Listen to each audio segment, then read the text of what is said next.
All right, Mongo, we're live. We got a different camera angle. We're trying different stuff, right? Yeah, still trying to learn the process. Yeah, learn the process. We're gonna have Jake Atlas on tonight. Big Jake Atlas from NXT. When I was trying to book this podcast, I told him, I said, man, all them WWE guys be faving, bro. No. He got back to us right away. So Jake's a good guy. I love Jake Atlas. Yeah, it was actually about a year ago this month, right, that he left to NXT. So he's been there for a year, and he's going to be on tonight. We look forward to speaking to him. And we look forward to having everybody on. We're actually trying to stream on multiple different platforms right now. Everything from Facebook, profile pages, Facebook pages, YouTube accounts, Twitter, which means we have to go through Periscope, and also our Twitch. So we're doing our Twitch, and we're trying to do all of our platforms at once. Right. Whenever I saw people doing that, I always thought, man, what do they have, like 14 phones? No, they have I guess they have. It's crazy. If you go back, let me say 16 years ago, do you think you'd be learning all this? Because our mindset was totally different. No, I totally wouldn't, because I always tell the students this. I always say, hey, I think it's really important to take advantage of like YouTube or anything. Like if they let you post, or if they even let you stream, take advantage of that now, because like that's like some pirate radio shit that I used to grow up and be like, man, that'd be so cool to like be able to just to access the waves. Right. You know what I mean? And now we can. The market's the people watching you. People are growing. Yeah, right. Because before, right, this is what Gary Vee always says. Before, it was about people picking you, and then they would make you a star. Now it's the market deciding who wants to watch this podcast or not. You know what I mean? So I definitely utilize that YouTube channel. I know a lot of wrestlers throughout the years, even the last 10 years, have really taken advantage of the YouTube channels. What's that guy from Zack Ryder? Right. Yeah, Zack Ryder went big time on the with YouTube. And I think Lucas posted a video the other day. Lucas Riley's back on? Yeah. Okay. First video of 2021. Really? Yeah. Taking action. That's good. You have to, right? Right. Yeah, you got to take action. And we have Jezebel with us. She's our producer / she's actually working. I know scary shit. I know. Yeah. During COVID, right? I know. What do we got going on, Mongo? What do we got going on? Well, we got the podcast going. We got what do we have next week? We got Heather Monroe next week. Heather Monroe. We also have Heather just got. Oh, that's right. Let's go over that. Let's go over that a little bit. So, the Southern California year-end Professional Wrestling Awards came out. I guess do we have a drum roll, Mongo? That's about as good as I could do. You did a great job. That was a great job. Did better than what I did. All right, so let's break this down and see what we got. We have about 15 minutes before Mr. Atlas joins us. SoCalUncensored.com. Formerly, they were another website, weren't they? Like SoCalWrestling.com. I think there were something like that. Maybe. Yeah. SoCalUncensored.com has been a reputable website and around Southern California, around the wrestling industry. Right. Yeah, for 20 plus years. Right. Easily. I remember them in the late 90s for sure, 100%. So they've been doing the year-end awards. And the one that we're all, as Santino Brothers, we're always interested in. We're always interested. At first, I was actually talking to Mongo earlier. We're always interested in the Rookie of the Year. And I talked to Mongo earlier, and I said, man, I remember like the first couple of years, we never even knew that these guys were winning, right? Like we never even knew. Now we look forward to it. But yeah, so the 2020 Southern California Rookie of the Year, we actually had two nominees in the finals. And we had Milo Matters. Yeah, love Milo. And we also had Ray Romero Jr. So that's like you got two opposites of the extreme. Right? Obviously, you have male and female, and then you also have Ray Romero, who's like 265 plus pounds. You know, like 6'3", and then you got Milo, who's about what? How tall is she? I would say she's about 5 foot, 5'2". Yeah, 5'2" and $120 at best, right? I mean, I don't know. Yeah, 5'2". And so yeah, they were both up Rookie of the Year, right? Drum roll, please. And Southern California, SoCal Uncensored presented Ray Romero Jr. As the winner. They didn't give us the runner-up. I'm hoping that it's Milo Matters at least on the runner-up, because they do have a runner-up on. We've had a lot of Santino Brothers on the runner-up win. I have faith that it's Milo. I think it's I definitely do have faith as Milo. Speaking of the Southern California Rookie of the Year, we have Jake Atlas on tonight. Jake Atlas is on tonight. So congratulations to Ray Romero Jr. On winning the 2020 Southern California Rookie of the Year. Kudos to you, my friend. Kudos to you. Not the only Santino brother on the list. What? Yeah. There's more. There's more. I mean, I don't know. We have the 2020 Southern California Women's Wrestler of the Year. Heather Monroe. Heather Monroe. Congrats. We're going to have Heather Monroe on this podcast this coming Tuesday, January 26th at 8 p.m. Congratulations to Heather Monroe on winning that. One of the hardest working chicks in this business. Absolutely. 2020 Southern California Tag Team of the Year. The Wolf Zaddies, Che Cabrera, former Santino Brother Rookie of the Year, and Bad Dude Tito, who we just had on the goddamn podcast. That's right. We found out what a Wolf Zaddy was. Yes, a Wolf Zaddy. So Wolf Zaddies, Che Cabrera and Tito Candido. Congratulations. Let's go down the list here. 2020 Southern California Match of the Year. Oh, yeah. Wasn't our promotion, but one of our guys was in there. Right. Kenta versus Brody King from New Japan Pro Wrestling. That's pretty surreal to say right there, right? One of our guys winning the Match of the Year at New Japan Pro, right? So congratulations to Brody King. And United Wrestling Network won the Promotion of the Year. Kind of feel that, Mongo and I were part of that. Am I wrong, Mongo? Am I wrong? Am I wrong? I'm sure Nick and Marquez are like, fuck off, bro. And I don't know. I wanted to say that 2020 Southern California Wrestler of the Year, Danny fucking Limelight. I want to say he's an honorary. He's like an adopted guy, right? He's an adopted guy.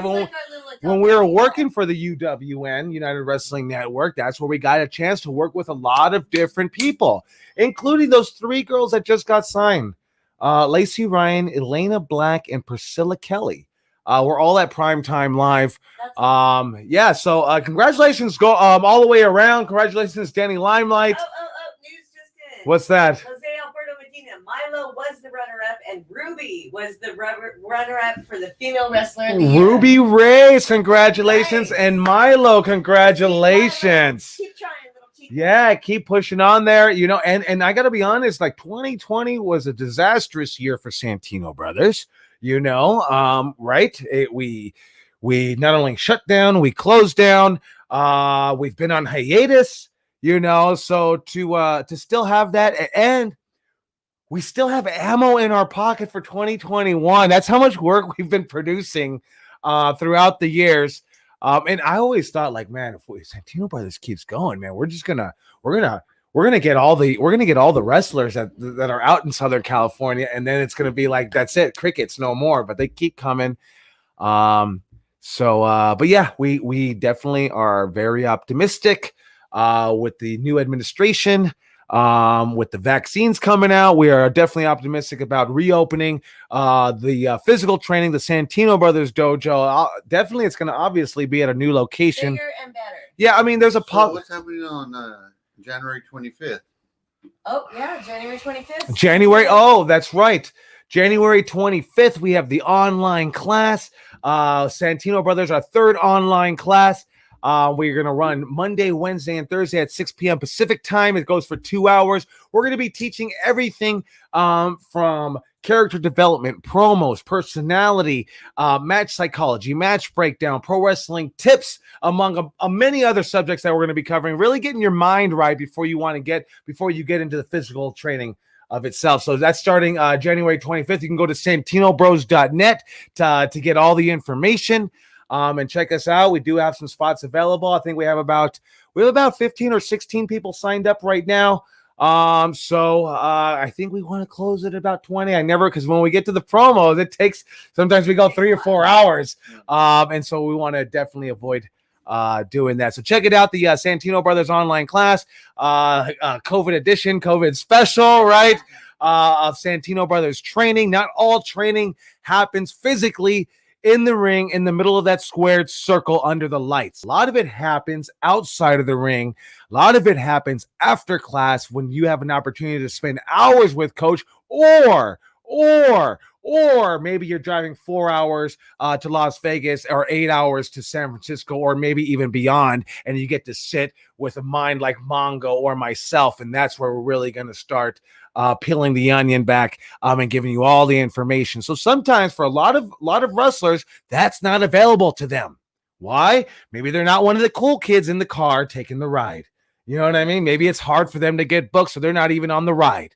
So this is a great opportunity to take advantage of it, of the online class. And this is also something that's just going to go away when we open physical training. Right. We've learned in the COVID era, that this is something that we needed to do. We needed to start it already 12 years ago. This time now it's 13 years ago. Yeah, we needed to start 13 years ago. I don't know. 2020 didn't count, bro. Yeah, didn't count, bro. Oh, okay. This just in also reporting from Jose Alberto Medina, reporter in the field. It says that Jake was actually, I don't know what match, I don't know what promotion, but Jake was the runner-up for match of the year. Where Atlas. Your information. Send me a link. Yeah, Jake Atlas. I thought I was going to win match of the year, to be honest with you. Chaos versus Jake Atlas, first match back in 13 years. You know, coming off the bench and wrestling. Yeah, I got snubbed by the committee. All right, I got snubbed by the committee, my friend. You got to send TVs, you know. Yeah, you know, I'm like Tom Flores. I'm like Tom Flores on the Raiders. They won't put Tom Flores into the goddamn Hall of Fame. The first quarterback of the Raiders to throw the goddamn football. First Raider to win, two-time Super Bowl winner. Two-time Super Bowl winner as a coach. I mean, come on, brother. Come on. Quit hating on the Raiders. Quit hating on Tom Flores and put him in. So all right. Get that guy in. We got to vote for him. Yes. Yeah. All right. So we got Cesar Espinosa in the house on Facebook. Viri on YouTube is in the house. Matt Mann from Facebook is here. Pablo Ornales is in the house. Pablo Ornales. What's up, Joey? Raiders always, brother. Hell yeah. Jezebel's obviously here. She's our producer. Pete Tres, am I saying that? I know. Trerice. Yeah, come on, just read it. Just read it. I know. Pete is in the house on YouTube. Good seeing you. Gino told you so.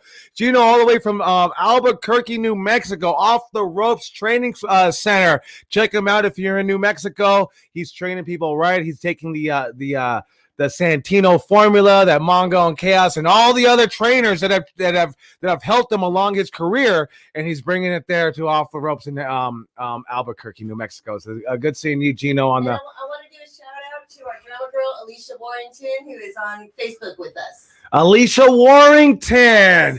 Wow, she is on the podcast. Great seeing her. I remember we did a birthday party for her. I got you wrestling. Yes. We did. Good times with Alicia. Now she's over at NXT, tearing it up with Jake Atlas. That's right. So it's great to have you here. Jake Atlas has actually just entered the broadcast room. We have him in the green room. He specifically asked for the green M&Ms. All right. So yeah. Hear that. So I'll get right on that. Jose Alberto is in the house. Good seeing you. Jose Gill is in the house. El Pollo is here. Let's see here. Gaius Tantalas is here drinking wine with us. Good seeing you.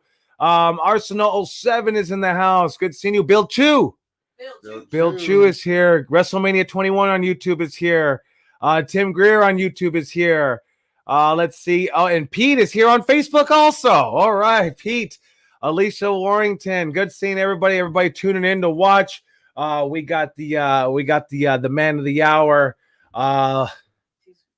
Too sweet to be sour. The Jake Atlas is actually here. He is with us, and I guess it's 7:56. Maybe we're gonna bring him in. Let's bring him in. Let's do it, buddy. He is knocking at the door. Yes, ding dong. I think there is a ding dong when people come in. We'll see. Mr. Jake. What's up, guys? What's up, brother? How are you? I'm great. How are you? I'm doing awesome, my friend. I'm glad that we were actually able to get you on, and get you on the pod. Hey, let me ask. I've been waiting for this question. I wanted to ask this question. I know we're still 3 minutes before 8:00, but I wanted to ask you, where's Sal? Yeah. Where's Sal? Yeah, where's the pictures of Sal, brother? He's napping. He is fast asleep. I guess I could pick him up and bring him, but would you super kick him? No.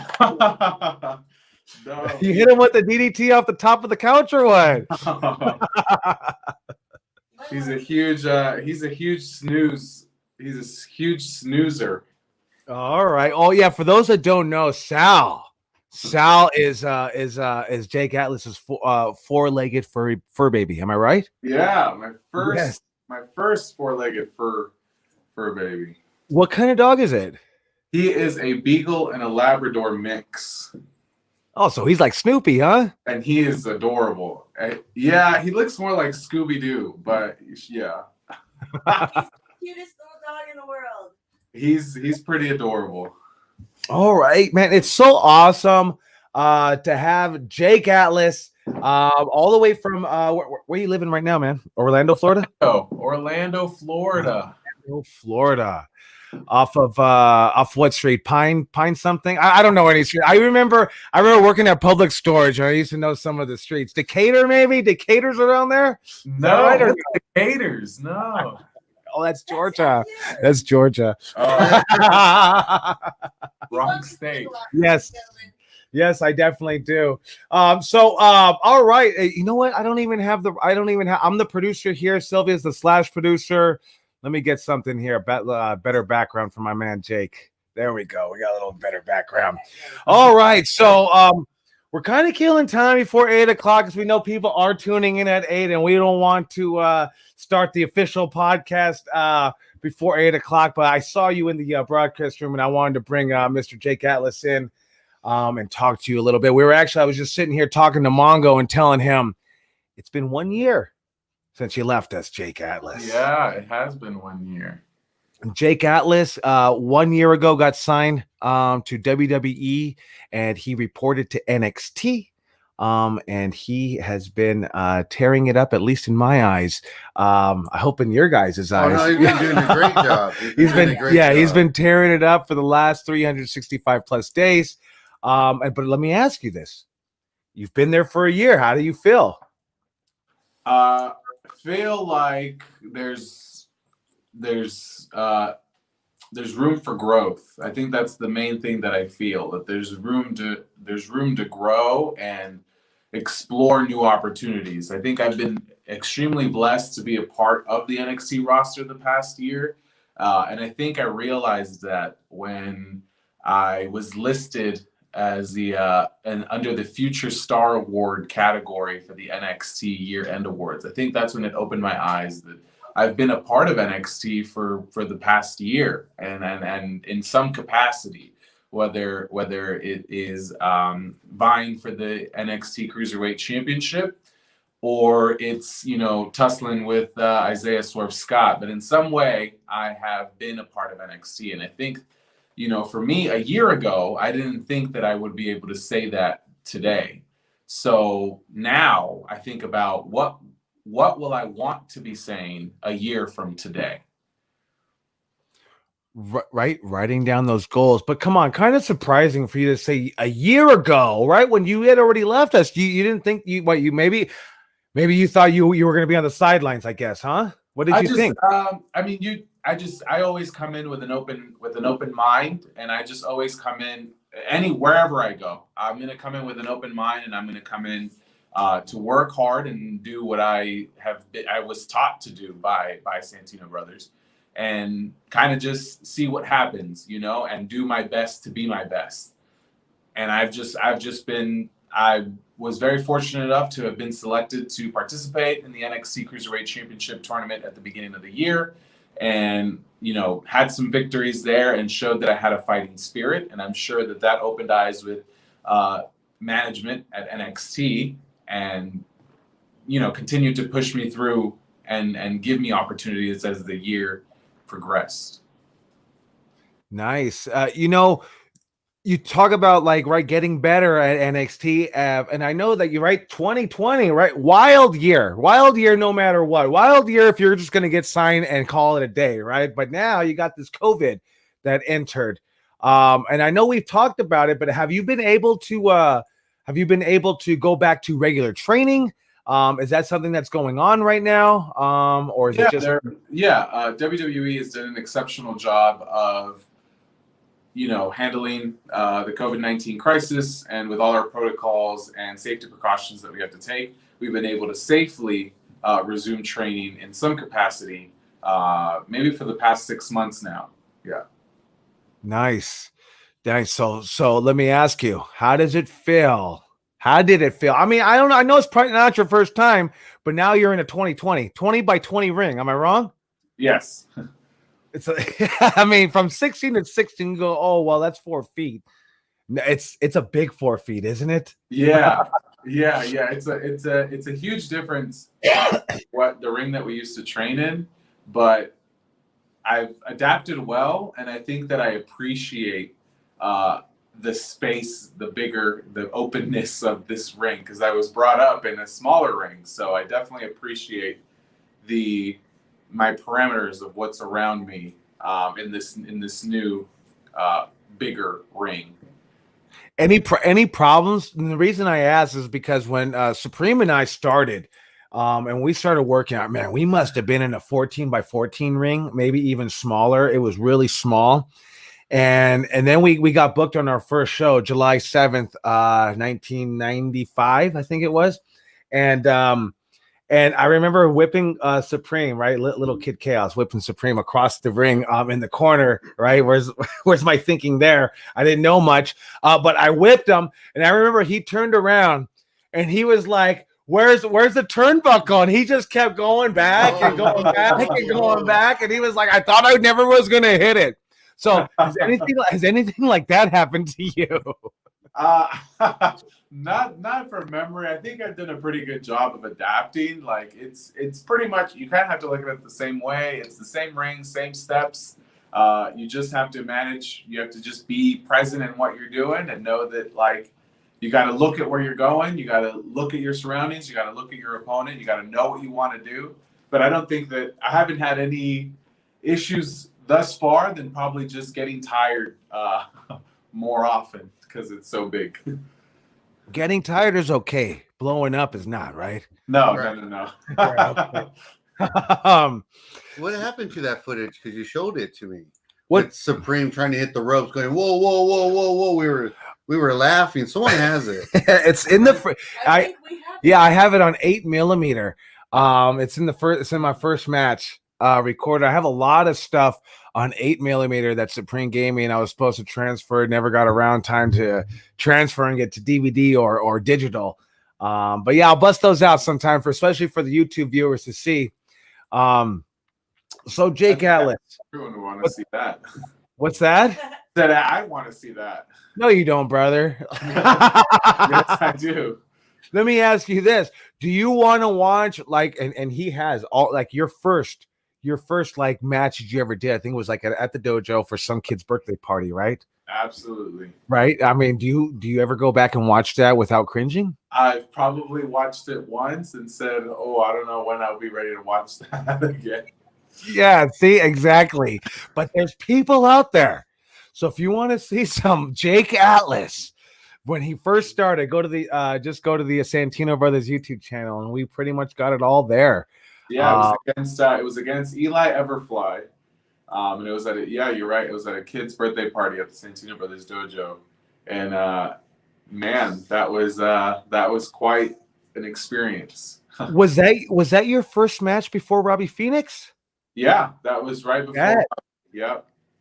So that'd be considered your first match, or not really, or what? What's the deal? I mean, I consider it my first match for sure, but it wasn't like my professional debut at a show, like at an independent wrestling show. That would be against Robbie, in my opinion. But okay, but I count my first match as the first time I performed in front of somebody, or the first time I've wrestled in front of somebody. You know, so hey, so let me. Oh, go ahead. I'm sorry. I guess the question would be, did you get paid that day? I don't remember, actually. Maybe Chaos knows the answer to that question. Hell no, he didn't get paid. I'm gonna be honest. Okay, I'm gonna be fucking honest. Hey, yeah, that's why I tell people. That's why I tell people, and this is a discussion I've had a couple of times. We've been doing this podcast. I'm no podcaster, but I say I get it. Everybody shits on the hot dog and a handshake. And I gotta be one of the school guys that like I pay some of the guys really early on. Like it's kind of like stupid sometimes. I feel it. That's the old school in me saying like, oh, really? They hustled you out of paying them? You know what I mean? Yeah. We always had a hot dog or a pizza for them though. But but you're keeping the Ed Aaron's alive. Well, no, what my theory behind it is you're still new and you're still learning. And you like that's what I always tell people, right? It's 1 year to go through the training at Santino Brothers, and then it's like 1 year of on the job training. And what I tell you is this: I'm not gonna pay you, but like everybody's like, I don't give a fuck about that, dude. Just put me on the damn show, right? Yeah. So that's number one. And then, but I also say like, hey, if people want to book you, get paid, brother. Like, but that shouldn't be the only reason why you want to get booked. That first year, I think you need to be working. Work the good, the bad, the ugly, figure it out, know the landscape without trying to ask coach, who should I work for this guy? Hey, maybe, yeah, maybe you should, maybe you shouldn't. Like people always say about Mr. California, he's an asshole and he don't pay you. This little guy out here in SoCal, never had a problem with him. I've never had a problem with him. So, but what's your take on that, Jake? Right, you're the new generation, the hot dog and the handshake. Right? I think my generation definitely experienced hearing about the hot dog and a handshake a lot, and they experienced a lot of past generations in independent wrestling of what was expected and payment and how payment was and maybe some of that was still around at least when I was on the indies just a year ago, but I think that I was pretty fortunate that whoever I was around, whoever I worked for was kind enough to give me some appreciation. And I think that's the way I looked at it, was some sort of appreciation that I went and wrestled for the promoter and put my body on, like I could have gotten hurt. I mean, every time you step into the ring, you can get hurt. So for me, it was just an appreciation of what we did, of what we're doing, which I know is kind of a newer generation perspective. This idea of we're the generation of entitlement, and we're the generation that we're the gimme generation, and we're the generation that expects everything. But sometimes it's you can still become a hard worker, and you can still earn respect and earn opportunities while still being appreciated for what your talent is and for what you're able to do. At least that's my perspective. And I think I agree with you when you say that the first year you want to take every opportunity, almost any opportunity that's presented in front of you. But it's also being selective because you don't want to get hurt, you don't want to get injured, and you don't want to get yourself involved in any drama, political madness that professional wrestling brings. You kind of just want to work your butt off and work as hard as you can so that you can reach whatever your goal is, wherever you want to get signed, whatever you want to do, whatever your long-term goal is. If you just commit to every decision that you make, I don't think there's a right or wrong. And I think everyone has a different path. There are people who have done this 15 years. There's people who have done this 3 years and have found their version of whatever success is. So I think it's just picking a side and and kind of just trusting your gut. If you trust your gut and you know that this promotion is something that you want to do and something you want to invest in, then do it. And if someone tells you no, then it's your job to prove to them that something came out of that decision. And that's what I think. Yeah, I mean, yeah, you know, there's always going to be two schools of thought, right? There's always going to be two schools of thought on you're right, the hot dog and a handshake, right? But I think hot dog and a handshake sounds so fucked up, right? It really does. It's no different than open mic night. You know what I mean? It's open mic night. It's kind of like what it is, because you need that experience. No one's going to give you a television show and make you a comedian on a television show if you didn't actually try to go to that open mic night. I'm not saying nobody. It probably does happen. I'm sorry. Go ahead, Mongo. Yeah. After 2 years of training, would you say you felt like you should have been paid for your work, or do you feel like, man, I still got to work on my craft? I never thought that I should be paid a certain amount for my work until a while. I think that I knew that I needed the experience and I needed to be put in front of a crowd, and I knew that's its own territory, and that's its own, thing you have to accomplish. I never thought that I deserved a certain amount, or that I deserved to get paid, or that I needed, or to, I just went into every match and every show knowing that I'd like to be appreciated, and also it would give me an idea of what they thought I was worth. So that was another thing, if especially when I first started, I was never saying you should this is what my worth is, or this is my price, or this is my rate. It was more so, I'm here to wrestle. I'm here to do whatever you need me to do, and I'm willing to get paid whatever it is that you're willing to pay me. Right. When you start, I just want to be part of the show. Right. Yeah. I told Rob Black, hey, I'll do a death match. I don't care. I'll roll around that barbed wire and thumbtacks and light tubes. I just want to be on the show. Yeah. And they kind of snickered, like, all right, you want me on the show? You're in a death match then, bro. Go fuck yourself, and I didn't care. I just want to be on the show. Don't leave me on the fucking bench, man. Am I wrong, Jake? No. You're not wrong. I wanted to be a part of the show too. Yeah. So I always just try to talk about that a little bit with the wrestlers, and just because we have a lot of like aspiring potential grapplers that want to train. And I get it. Hey, you got to know your worth, but at the same time, right, there's two ways of knowing your worth and what I'm worth, and also the promoter knows what your worth is. Mongo would say, can you bring in 15 people at $10 a pop to justify your $150 payday? You know what I mean? So we try to look at it like that in a business, but even with the beginners, I would say I want you like the pay shouldn't even be in your vocabulary.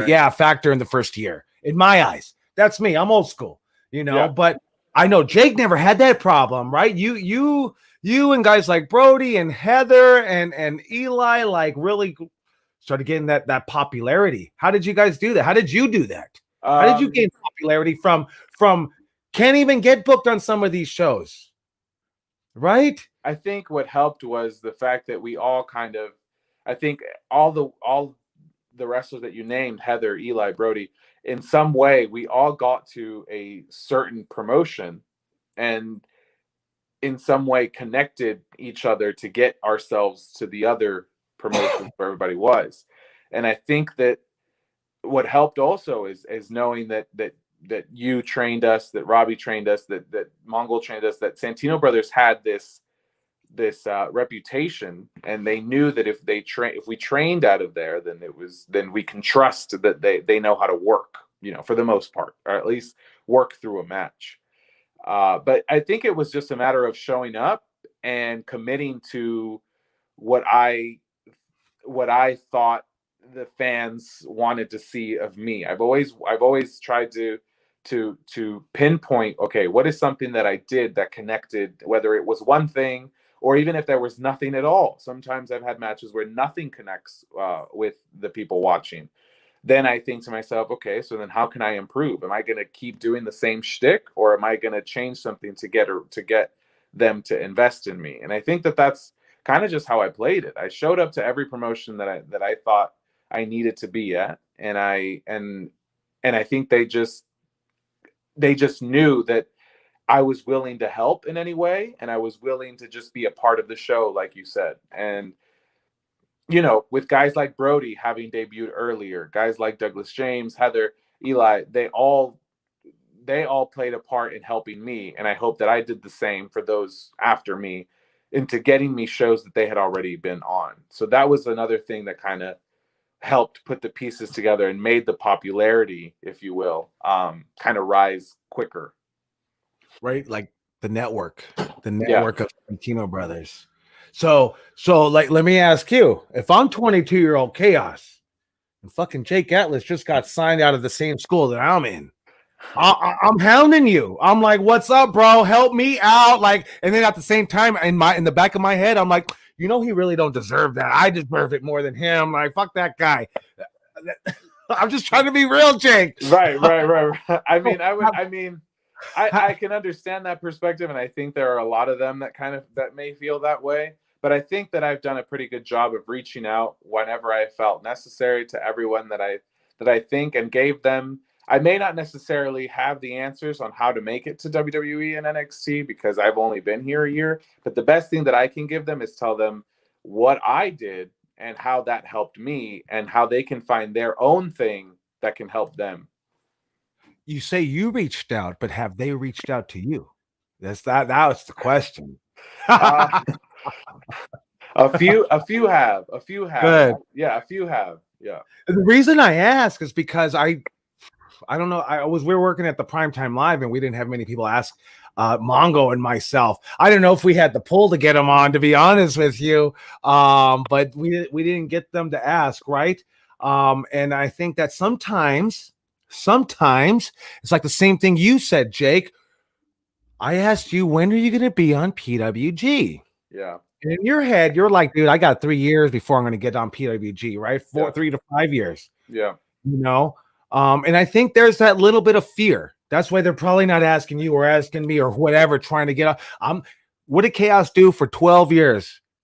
I said, I'm not ready yet. And I think that if you're a wrestler out there, a potential grappler, let somebody tell you no. Don't say no to yourself. Don't be like me for 12 years and say, I'm not ready. And then I go to WWE for the first time as an extra, and they tell me this is terrible, and fix this, that, and it broke my fucking heart because I thought I was ready. Right. So go now, because we're always going to find 10 things that you need to fix. Yeah. But I will tell you this, Jake. I feel like by you making it to NXT, you gave a lot of hope to a lot of Southern California wrestlers. Yeah. I feel like you gave them confidence. You gave them like they could make it. Big Brother made it. Now they got to focus on what their weakness to make it where you got it. I would hope so. I think that the one thing that motivated me was the fact that there was no one that came out of Santino Brothers that has been signed to WWE. And that was something that I told Kaos and Sylvia early on, that was my goal. I wanted to be the first Santino Brothers graduate to sign with WWE. And so that kind of pushed me. And then I just recently actually told them this as well. And I told this to the alumni. Being the first means nothing to me if I have no one to bring along with me. And I think that that's what the others should be aspiring to do as well, is that I shouldn't be the only one. There should be more. I just opened the door, I guess, or I made it so that people, I hope, as Mongol is saying, I hope that they can look to me and think that it's possible, or that they can do it, or that they're nothing is holding them back but their own decisions and their own work and their own, determination. And going off of what Kaos said, like, don't ever tell yourself that you're not ready. Let somebody else tell you that you're not. I mean, Kaos must have told me that, when am I going to do PWG, when I was maybe 6 months into wrestling. And not once did I tell him like, oh, not yet. Or maybe I did the first time, but when he continued to ask me, the thing that came to my mind was not, he's just ribbing me. the thing that came to mind was, well, how do I make it happen for him? Because he's clearly asking me for a reason, whether he really thought that I was ready, or he was just masking it and pushing me whether I was ready or not. You know what I mean? Like, and at that point, it doesn't matter whether I'm ready or not. Like, and whether Chaos at the time knew that it was ready or not, that I was ready or not. You know what I mean? Sometimes you just don't. It's a mind. It's a psychological thing. It's a mind thing. It's not anything more than whether you're actually ready or not. It's Chaos being, I don't know if he is or he isn't, but let me see what telling him does to him, you know, and hopefully, you know, or it did, you know, it ended up happening. So I mean, 100%. I'm not going to ask you if I don't feel you're ready, right? You know what I mean? Right. But you know, and I think I might have said this on another podcast, not to you, Jay. I probably said it to you in private, but really what I do is I kind of push all the students to do stuff that probably terrified me. Something that probably terrified me. Send the email, make the phone call. You know what I mean? yeah, Reach out to somebody, and sometimes that terrifies you. Why? Because let's go back to the Future, and I'll always remember this. Why didn't Marty McFly submit his music? Because he was scared that they were going to tell you suck, kid. You don't have a future in this business. Get out of here, and then that would break his heart. So he'd rather sit in that unknown, and you don't want to sit in that unknown. So that's what always pushing you to say, do this, right? But I'm not going to tell you if you ain't ready, right? I don't want you representing Santino Brothers and then you go out there and shit the bed. True. Yeah. Well, But damn, don't put the pressure on. But I also feel like Jake didn't know any better, and he just listened to what you said with no fear and just did what you, like you said, go walk in the dark, and he did. Absolutely. I mean, the only thing I knew was that PWG did not book, and we're specifying it to PWG. There's so many things that Chaos probably told me to do.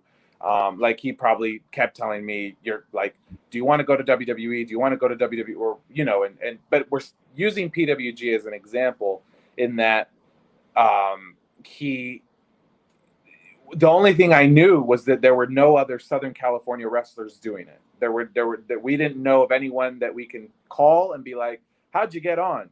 It was all fly-ins. It was international people. It was people from around the country. And so, like Mongol said, I had nothing. I didn't even have. That's all I knew was Chaos saying, "How are you going to get there?" That's all I knew, and I just knew that it would happen eventually if I just kept doing what I did and I just stayed the course. It would happen. But I needed to think of it. I couldn't just brush it off. I couldn't just be like, Chaos is just saying that. Like he actually said the same thing with APW. I don't know if you remember. He would tell me all the time, when are you going to get booked at APW? And then I got booked on there before PWG. But there were all these little things that Chaos would always tell me that I didn't know anything else. I think Mongol said it best. Like I didn't know anything other than, okay, well then I got to get there.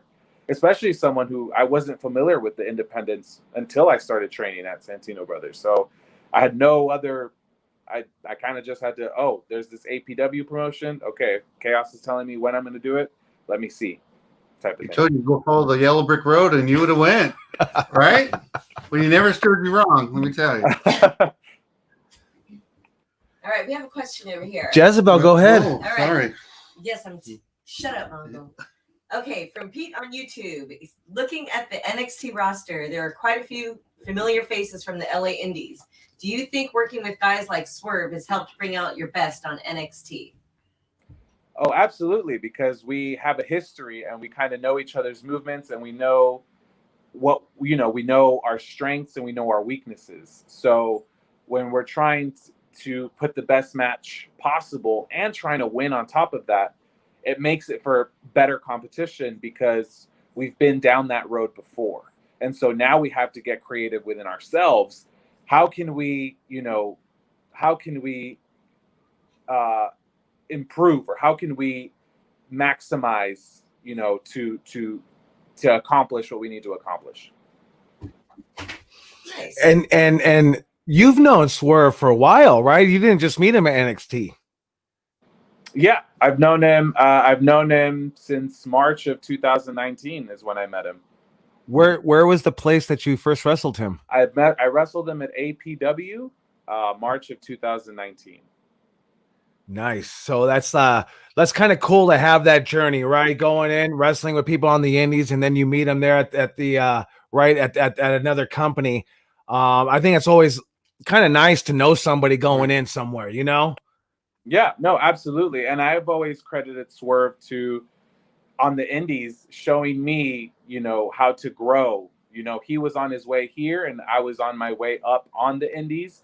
So I'll always give him that credit that he helped me. So it's interesting now. You know, we have our storyline going on at NXT. So it's really cool that it all comes full circle. We're talking with Jake Atlas from WWE NXT. You could check him out every Wednesday night. On the West Coast, I'm watching the East Coast feed, so it's on at 5 p.m. But I think 8 p.m. on Wednesday night on USA, you see Jake Atlas there. Sylvia, do you have another question? She does. Okay. I do. From SoCal Pro Wrestling Podcast. Was the plan always to show up on NXT TV as quick as you did, or was there change in plans due to the pandemic? I mean, I don't know. I don't know the answer to that question. Other than I showed up and I was going to do my best to get on TV as quick and as prepared as I could possibly be. Okay. And then Trevor Brooks on Facebook wants to know, who would you want to face on NXT or Raw or SmackDown? Who would I want to face on NXT, Raw, or SmackDown? Let's see. On NXT, I definitely like to wrestle Kyle O'Reilly, and I hope that is something that happens soon. On Raw, I definitely like to wrestle AJ Styles. Who wouldn't? And then on SmackDown, I'd like to wrestle someone like Baron Corbin. I think that would be an interesting dynamic, and I think that it's the one that I'm looking the most forward to. I totally would love to see Jake Atlas versus AJ Styles. Oh, hell yeah. I mean, I ask everybody this: who's your favorite wrestler? You come into the wrestling, who's your favorite wrestler? Jake Atlas goes, AJ Styles. Did you see him on Monday night with Ricochet? That finish. Did you see that, Jake? AJ Styles is a phenomenal wrestler. Has he done that before? No. What, slingshot a guy, bounce back, catch him into the Styles clash? Yeah. Yeah, definitely impressive, amazing, right? It's not about the moves, right? It's about the different ways to get into the moves, right? Oh, it blew me away. I was like, geez.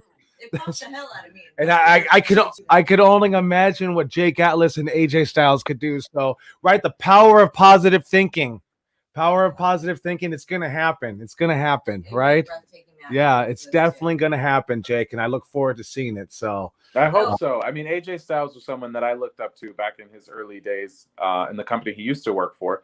But I mean, I just was always enamored by just his consistency, and I think it proves it that the fact that, you know, for how long he's been doing it and he's still doing it, it's pretty damn impressive.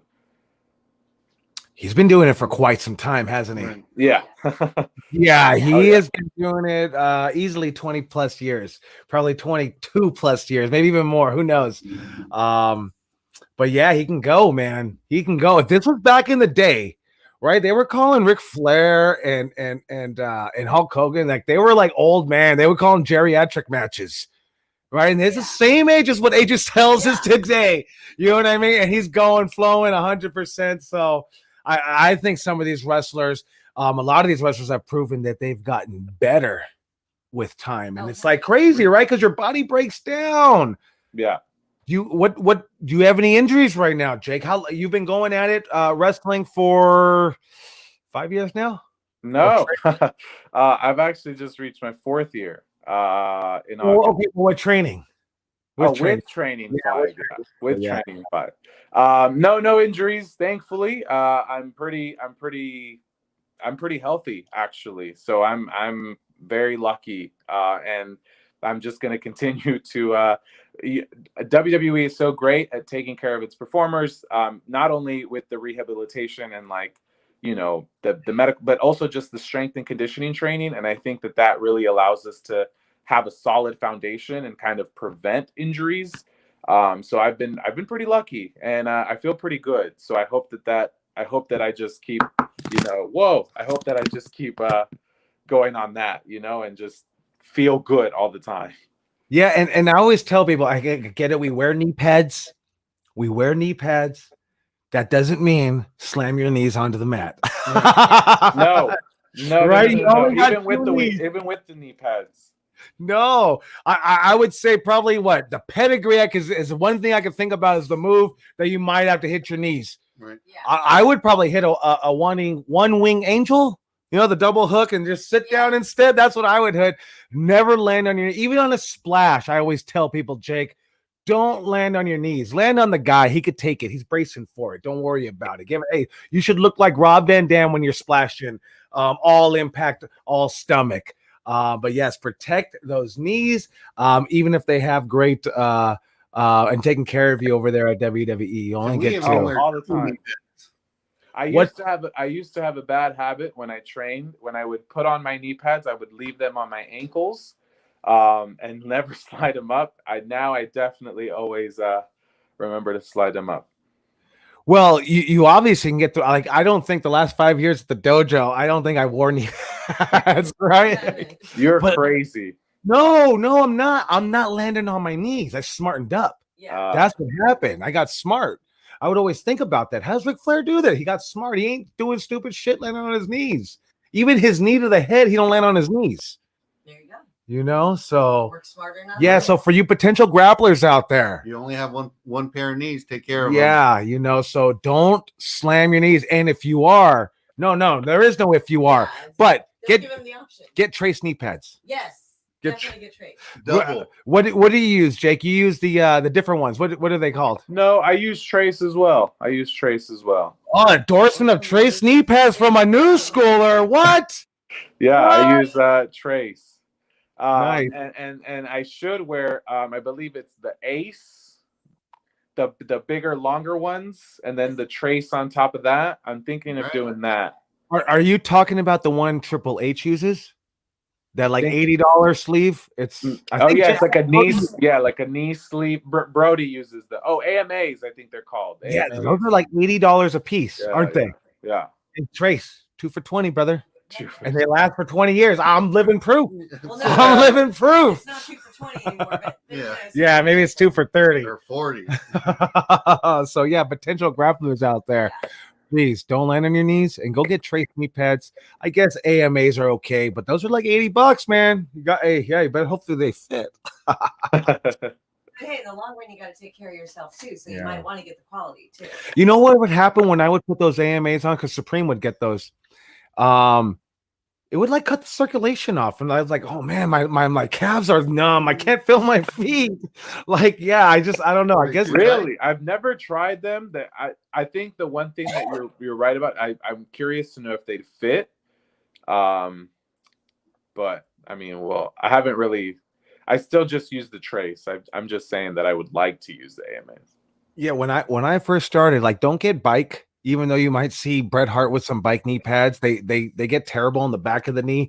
Trace, best knee pads I've ever had in my life. Full mobility of your yes. Too. Multicolors. And we have some more questions. Oh, it's Jezebel, the producer's got some more questions for us. Or for you, for Mr. Jake. We're here with Jake Atlas from WWE NXT, or Santino Brothers alumni. He's never going to be a former, former Santino Brothers student, current alumni. Yeah. Jake Atlas.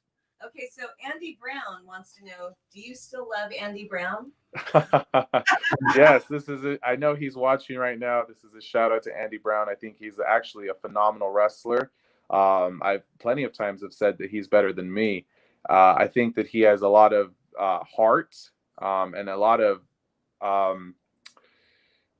passion that a lot of maybe is not, maybe some people can't see or can't, because I think him and I are just very similar in that, we kind of just let our work speak for ourselves. You know, I'm not very good at the networking. He's probably a little bit better at it than me. But the one thing that I've always appreciated from him is that no matter how down he may be sometimes, or how high he may be sometimes, where he really recognizes, you know, his work, the passion and the heart more than anything is always there. And that's one thing I've always appreciated about Andy. I think he's extremely talented, and I do love him. So to answer his question, and he's one of my great friends. So very, very lucky to know him and be a part of his life.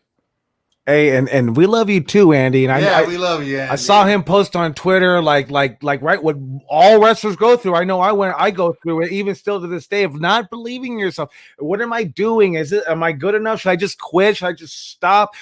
Keep going. You're in too deep, Andy. You're in too goddamn deep. Keep going, right? You ever see that picture of the guy digging a hole, and there's the diamonds on the other side, and he gives up? Don't do that. Yeah, don't be that guy. 100%, right? I believe in you. Mongo believes in you. Fucking Ringo believes in you. So, but it takes you to believe in yourself. 100%. And here's something easy to go with. Everybody goes through that. Everyone goes through that self-doubt. Even you hear some of these podcasts and these stories of these people, right? That still throw up before a match, and they're on the big show. They're still getting nervous, right? I just saw listen to a podcast with Rey Mysterio Jr. talking about when he does a promo on Raw right recently with his son. He says, "I still get nervous, right?" So hey, keep at it, Andy Brown. Don't give up. Keep pushing. And that goes the same for you, Jake. Keep pushing. Don't give up. Yeah. Never be complacent. Nice. Okay, we have more questions. Yep. I'm sorry. Go ahead, Jazbell. Okay, Alicia Warrington from Facebook wants to know, what is the lesson you've learned from Santino's that you've taken with you to every day to WWE? Shake everyone's hand and be respectful, and don't it's the one thing that Santino Brothers always taught us more than anything. It was not in the ring, and it was not in the moves. It was not in the wrestling itself. It was in how to carry yourself as a human being and as a person. The one quote that Chaos would always say is, there are a lot of people around that say, you know, the handshake is dying, or the handshake is no more, or you don't need to shake everyone's hand. Chaos would always tell us that it has nothing to do with wrestling. It has nothing to do with wrestling etiquette. You should shake everyone's hand, because that's what a respectful human being does. And that's every time you walk into a room, you greet yourself, you introduce yourself, and you say who you say, you know, hello, nice to meet you, or good to see you. But you're respectful about it. And that's the one thing that I'll always remember. You know, being on the indies, you would hear rumors of certain people being, you know, people telling you, oh, this person doesn't like handshakes. This person doesn't. That doesn't mean that you still can't go up to the person and say hello, and you offer it. If they don't take it, that's okay. But you've introduced yourself, you've been respectful, and you've shown that you know how to carry yourself in that kind of environment. That's pretty awesome. That is pretty awesome. That's really cool. Okay, so Emily East Coast has a question that I think actually is going to pertain to Chaos and Jake. How emotional was your last match at Santino Brothers Wrestling? Oh, man. I cried. You had all of us crying. Yeah, I cried. It was I just remember I didn't want it to end. I remember you know, a little behind the scenes about the match. Chaos and I were, you know, we didn't really plan much. We went out there and wanted to feel it, and we wanted to feel the emotion, and we wanted to be present in between the two of us and have, you know, our match. And but I remember we were getting ready to finish the match, and I think Chaos, you know, told me that we were getting ready, probably because we were both tired. But I remember thinking, oh man, I don't want this to end. And I remember clearly thinking that, because I knew that it was about to, and I knew that I didn't know when or if I'd ever be able to even just lock up with him or wrestle him, or whether it's in a training capacity or in a match capacity. I didn't know if that would be the last time. And as you know, as 2020 taught us, I had hopes of traveling back to LA and training with the students, this past year, and that wasn't able, obviously rolling around with Chaos if he was up for it. And so now thinking back of that match, I think of that moment where I did think that, where I was like, I didn't want it to end. And I'm just glad that even though I thought that, I appreciated every moment. Like now I'm glad that it happened, because like I said, this past year we weren't able to grapple or train or wrestle, but I have that memory and I have that, to take with me forever, and I can watch it. Nice. I remember, right? The show's called At Last, right? At Last, Santino Brothers get somebody signed at last for Jake Atlas, and Atlas finally got can move on. And I remember him saying, "I'm so sorry, I'm still in Baltimore," and this, that, and the other. And I remember him showing up, and it was past intermission. I remember showing up, I'm late for my own party. Yeah. I'm late for my own party. But I think we did well because we didn't talk about anything. Every time I would try to say, Jake, let's go over the match. No, man, he would tell me, we're gonna do your style match. What's my style match? We're gonna call it in the ring, brother. And I'm like, oh, yeah. Well, we can still go over stuff. I would tell him, like, no, man. He would tell me, no, man. No. I think it kind of worked out better because then we just went out there and just did our match, As I watch in hindsight, I was like, oh, this could have been better. This should have been there. This could have been that. But I love the match, and I thought it was a great send-off for Jake Atlas. And I still say to myself, like, I don't know. I don't know if I deliver what guys like Jake and Brody, when they say, I really want you to wrestle you, and I'd say no, I'll say no, and then I'll finally say yes. So I don't know if you get out of what you want to when you first asked me, but I hope you do. I hope you do. I have a question for you. Is there flipping the script? You ain't looking at the script on us. Are there any alumni that have told you that as recently? Told me what? That they want to wrestle you, or they have to. Yeah, brother, they keep doing it. Yeah, Wasco's probably been the this in 2020. He asked me multiple times. Well, because I'd be throwing these hints out there. Oh, I don't know, man. I haven't been in the ring in a while. I haven't taken a bump. It'd be cool to kind of like. That's the best time to wrestle you, right? That's the weakest point. Yeah, right. Exactly. So Wasco's been a huge advocate on trying to get a match with me. Among others, there's Jam has definitely. I know Jam has asked. I know even Anthony Idol has asked in 2020. So there's actually a list. There's actually a list, and I think because I say I'm not available, brother, that's what makes it more. I want it. I want to see. Yeah, I think that's what makes it more sought after. But yeah, but Wasco's the biggest advocate about it. So do you plan on getting back in the ring when we reopen? I don't know. Yeah. I mean, that's my thought. I got to get one of my 2 rings back up.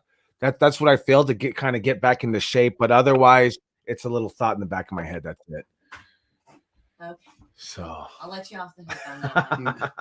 Okay, here to segue into something else. Lucas Riley has a couple questions. Okay. Oh wow. Okay, Lucas. First question is, what independent promotion do you miss the most since signing with WWE? Oh, this is so cliche. But this is so cliche, but Battle of Los Angeles weekend was probably a highlight, and it was. I don't think I've ever talked about this on social media. I don't think I've ever revealed this ever. That was the weekend where I got noticed, and that was the weekend that led me to getting signed. So that, I mean, I just miss. I wish. There's no regret, but I wish that I could have done more PWG, because I had just doing Bola. I had just solidified myself, and had I done more shows, I would have, built my name even more. But there was something about Bola weekend that just blew my mind. Not to toot my own horn or put myself over, but the reason why I say that, or the reason why I feel that way, is Steve Bryant of SoCal Uncensored. Always sits by, I guess, the sound, the sound booth at the Globe Theater, and he said that I was the only one to break the decibel meter as far as crowd reaction. And I mean, I believe it, because I heard it. I was in the moment, but I didn't think that it would have done that. So I definitely miss PWG just because I wish that I could have done more of it. And I hope. Who did you wrestle at that show? So in Bola, I wrestled Jungle Boy for night one, for round one of the tournament. I don't think it was the first night. I think it was the second night. And then I wrestled Dragon Lee on the third night, second round. And I believe it was the Dragon Lee match when I made my entrance. That's when Steve said that the decibel meter. But my match with Jungle Boy, I mean, one of my favorite matches, that I've ever had. So, I mean, that weekend just really left a mark for me. And obviously, I mean, it holds a special place in my heart because that's where, like I said, I got noticed. That's where WWE reached out. So, and it led me to where I am now. So it's a cliche answer because PWG is like everyone wants me, but I honestly just feel like I didn't do enough of it. So that's why I would say I missed that one the most. I've told you this, and I've told Mongo and Sylvia the same thing. As like, I wish that if it right in a perfect world, I wish that maybe Jake would have been able to, you would have been able to maybe be on the Indies for one more year before reporting to WWE. But it worked out than anyone could have thought about because if you didn't get signed, you would have been on the bench like a lot of the independent wrestlers right now because there's no wrestling going on. Yeah, Yeah, I think. I agree with you, and I think that you and I both initially, I mean, we had a conversation, and we both thought that, but I think that everything happens for a reason. I mean, who would have known that 2020 would have been 2020? And either way, I'm learning here at NXT. I'm still wrestling. I'm still learning and perfecting my craft. I'm still training. So it worked out either way. I don't know. I kind of disagree because I think with 2020, I don't think Jake would have been on the bench because I think he would have told him something. And being that robot that he was or is, he would have applied himself and found a way to keep busy. Right? I definitely would. I definitely would have tried. But it was just a difficult year that you just don't know how it could have gone. You say it was a difficult year. This 2020 was Jake Atlas's breakout year. That's the year the world got to know Jake Atlas. It was your best year in professional wrestling. I appreciate that. It really was. And not only Jake, there's a lot of people, because I hear a lot of people say it was the worst year, but I saw a lot of people, right? This is the new normal. How do you still strive? How do you still make a name for yourself? And there's ways to do it. And you were able to do that. So, it goes back to it is what you make of it. Yeah. Right. Mm-hmm. You could sit at home and be on the bench, or you could be like, man, I got to start sending out emails, get myself booked somewhere. So it is what you make of it. I want to shout out to my godmother, Gina, my aunt Gina. She's watching the podcast. We're here with WWE NXT Santino Brothers alumni superstar Jake Atlas. And I know you got more questions, Jessica. Yeah, I know. We're coming up on 10 minutes. Lucas had a second question, didn't he? Yes, he does. Lucas also wants to know, and I'm wondering how personal he's going to take this answer. You've had a lot of tag team partners, but which one was your favorite?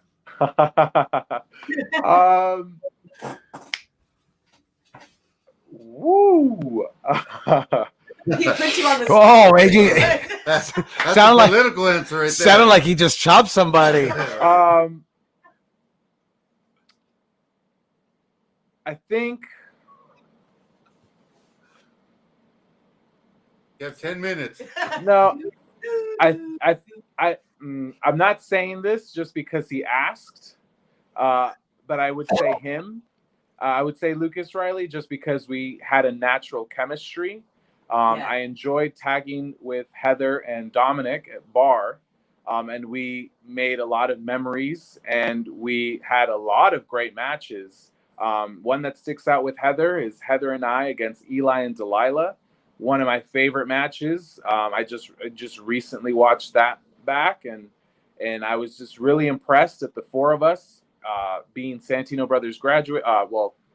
Delilah, honorary Santino brother, Santino sister. And I was just so impressed at how we were able to deliver a great match. And with Dominic, I felt like I was kind of guiding him and helping him become who he eventually became as a wrestler. I felt like I was bringing him along and kind of teaching him, how to break out, or what do you need to do to stand out. I felt it more as I was his guide.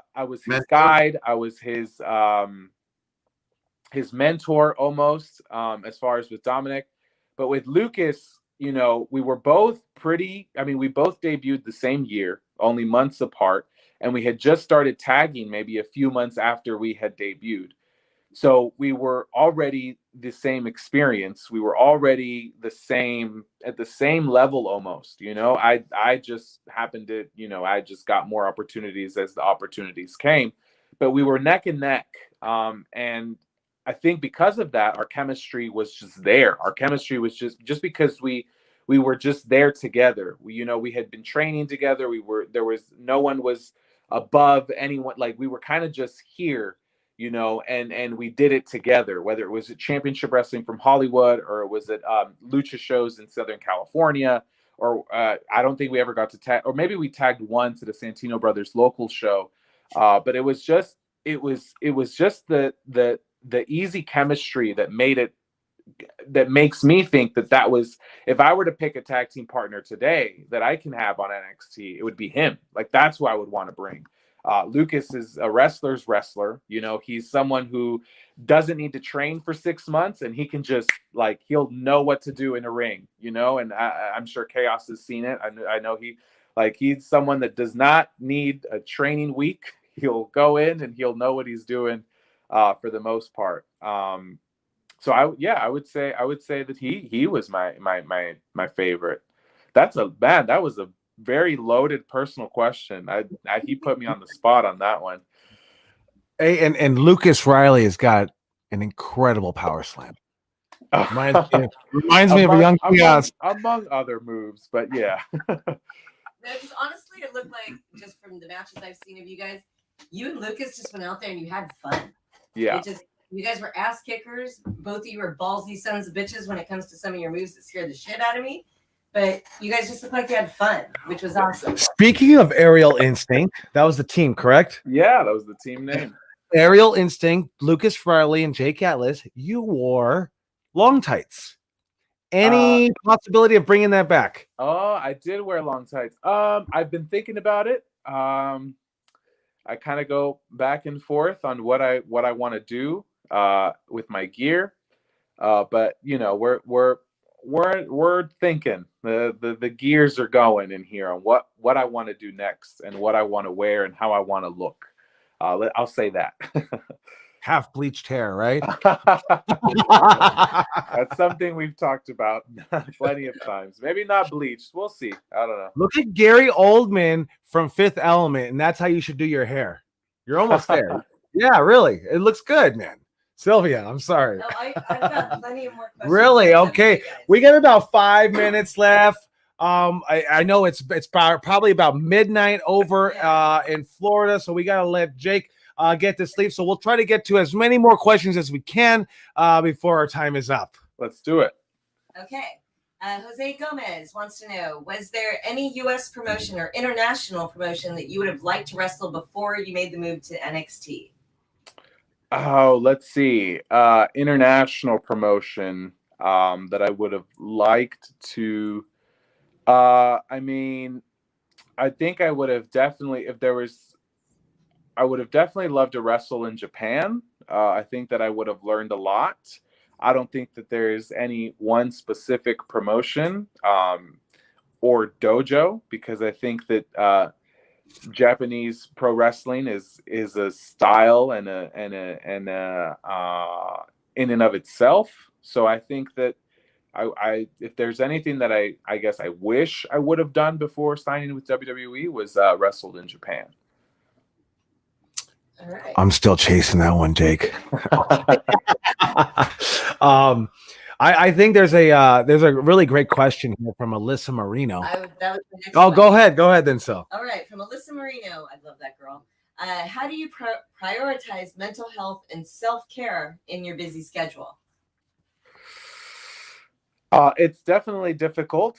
It's difficult, but I do my best at trying to take on only what I can handle. And then I also rely a lot on friendship when I feel like I can't. And she's actually, one of the friends that been one of my best friends, one of my dear friends that I can rely on.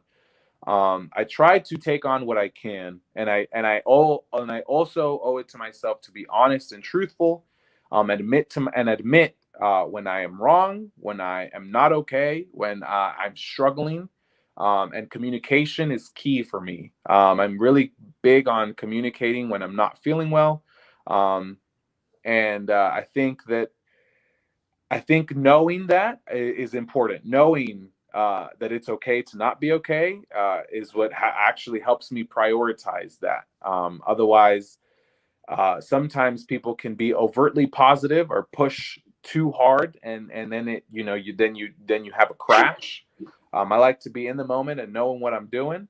And then if I can't handle it, or if I feel like I'm gonna derail, I like to communicate, and I like to voice in some way to someone that I can trust for help. And I think it's okay to not be okay, and it's okay to ask for help. That's what I can say. Hell yeah. I totally agree. Yeah, 100%. I think nobody understands the highs and lows, or maybe they don't think about the highs and lows that the wrestlers go through. 1 week you're on PWG, next week you got three shows canceled. And it brings you to an incredible low, and that really messes with your mental health. Yeah, that was a great question to go ahead and ask. Okay, Frank Rosario wants to know, what is something that you've learned in wrestling that you bring into real life with you? Something that I've learned in wrestling that I bring to real life. I kind of answered this before with Alicia Warrington.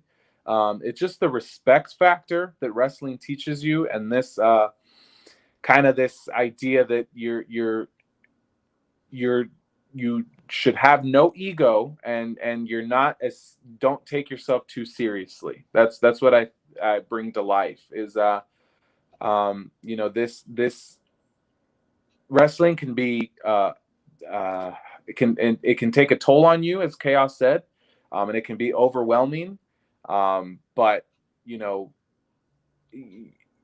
the passion that you have for it keeps you going, and the respect that you attain is something that can help you in real life as well. But yeah, I would say passion and respect, really, more than anything. Wrestling's taught me to be really respectful, in a good way.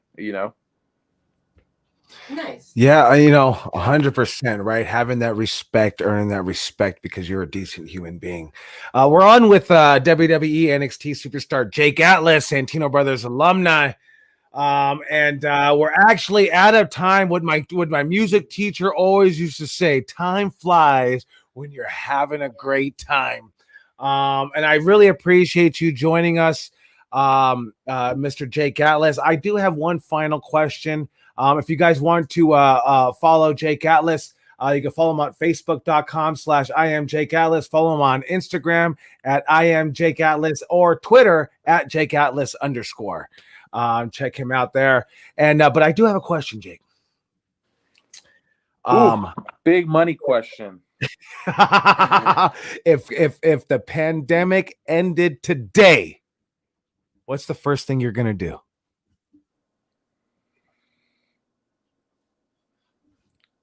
If I'm being honest, and I'm not just saying that, I feel like a lot of my answers are just cliche, and I'm so sorry, but they're really not. I really mean them. If the pandemic ended today, and I had the option of doing whatever I could, I'd go back home for sure.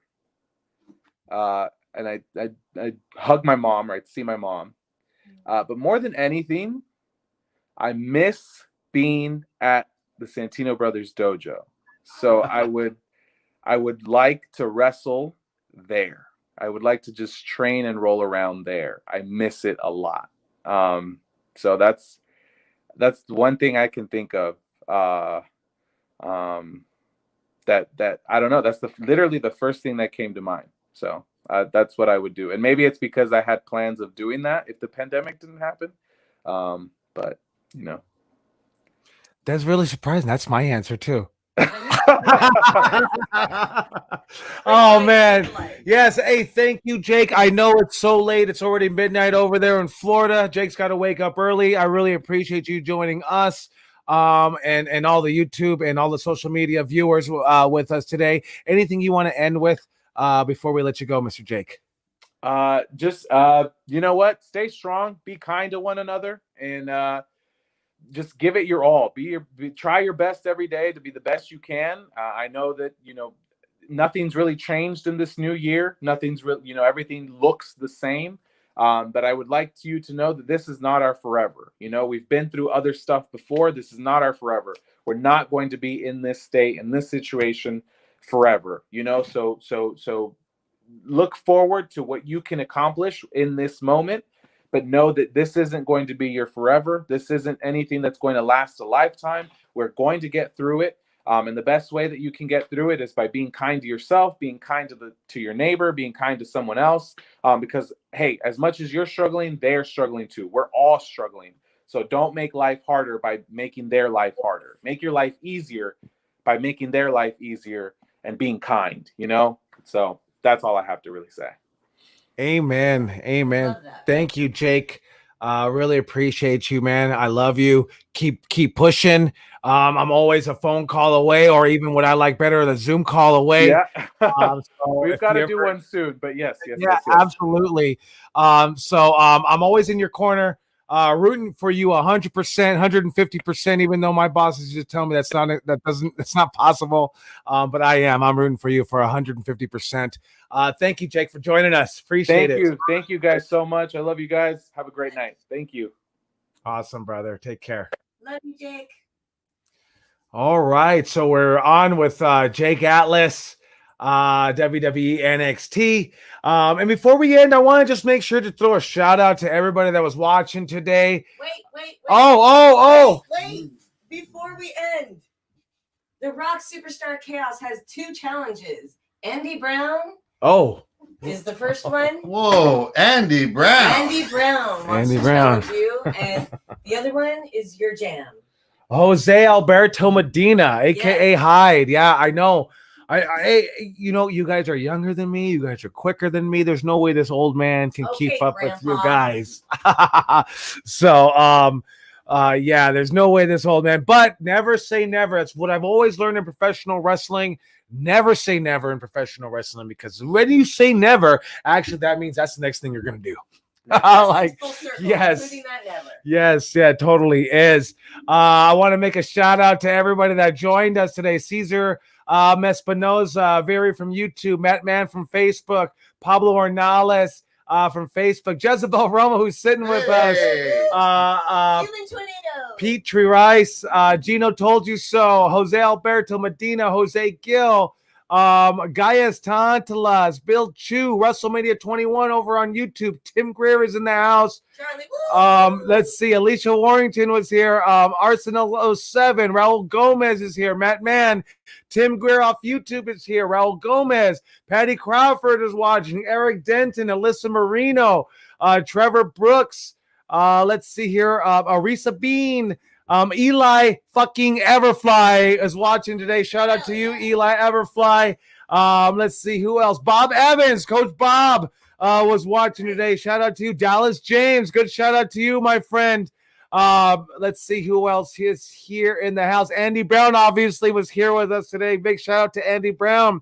SoCal Pro Wrestling Podcast. Shout out to you guys. Hey, go over the YouTube and give them a subscription. They're trying to get their personal URL and trying to get to 100 subscribers. So go ahead and help them out. SoCal Pro Wrestling Podcast. Let's see who else is here today. WrestleMania 21 over there on YouTube. Kimberly Perez over on YouTube. Emily East Coast on our Twitter channel. James McIntyre was in the house today. Obviously, Lucas Riley, Jose Gomez was in the house. Luke Foreman was watching us today and commenting. These are all everyone that was commenting. Eddie Neves was in the house. My godmother, my aunt Gina. Gina was in the house. Gina Salazar. Frank Rosario was in the house. Shout out to Nick Bonanno was in the house today. Referee of the Jake Atlas versus Chaos match from January 4th at Santino Brothers. Nick Bonanno running things over there at the United Wrestling Network. Shout out to you, my friend. Stunt Boy 1717 on YouTube was commenting today. Ozzy, big Ozzy, Jay Dags, good shout out to you, my friend. And obviously, Human Tornado is here. Did I miss? Oh, yes, he was. Human Tornado in the fucking house. Good seeing you, Charlie Wu, my friend. Good seeing you. Tony Vasquez in the house. Let's see. Mars of Gods on YouTube in the fucking house. I think I got to everybody. Great shout out to everybody. Really appreciate it. I thought we had a great podcast. And we'll be back. We're going to be coming back this next Tuesday, January 26th. We will be back here with the Southern California Wrestler of the Year, Heather Monroe. I say it right now, right? Wrestler of the Year. Hey, what? Yeah, Women's Wrestler of the Year, but hey, in my heart, Wrestler of the Year. Yes, we will have Heather Monroe in the house Tuesday at 8 p.m. right here on all of our social network.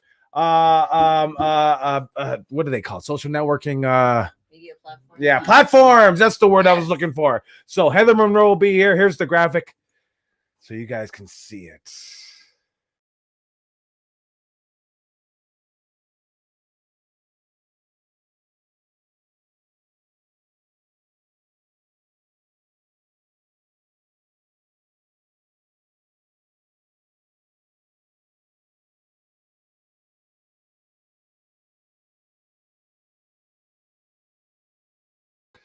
All right. So we look forward to having Heather Monroe on the podcast this Tuesday. I don't have the graphic up yet, but we will have coaches talk or trainers talk. Excuse me. Yes, we'll have trainers talk next Friday with Coach B-Boy from Level Up Pro Wrestling in San Diego, California. So we'll be talking to legendary Southern California professional wrestler B-Boy next Friday night, January 29th. So I look forward to that. So that's going to be it. Signing off. Make sure to we have our big class, our online class coming up this Monday night. The Santino Brothers online class. We're going to be running Monday, Wednesday, and Thursday. There's going to be 18 total classes. We're going to be covering everything from character development, personality, match breakdown, match psychology, pro wrestling tips, promos, among a bunch of other subjects. Because not all professional wrestling happens in professional wrestling training happens in the ring.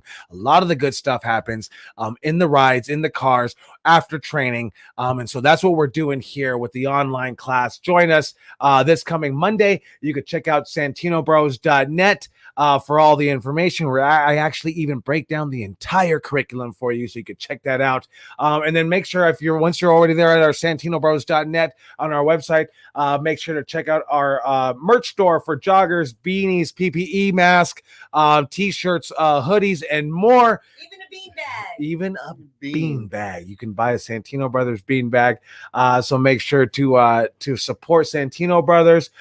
We hope to, within the next coming weeks, to have some uplifting, optimistic information about the reopening of the physical training at Santino Brothers Dojo. So we will keep you will probably know here first on the podcast. So thank everybody for watching. And I look forward to seeing everybody here on Tuesday night with Heather Monroe. Southern California Wrestler of the Year. All right. Take care, everybody. Be safe. Wear your mask. And we'll catch you on the flip. Double dip.